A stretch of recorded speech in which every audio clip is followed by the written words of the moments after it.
الله يعلم ما نشكو من الألم وما نعانيه من ضيق ومن سقم، لكن لنا فيه ظن لا يخيبنا، حاشاه أن ترجع الأيدي بلا نعم.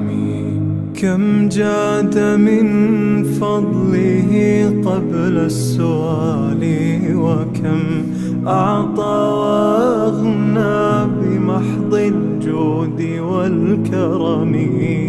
الله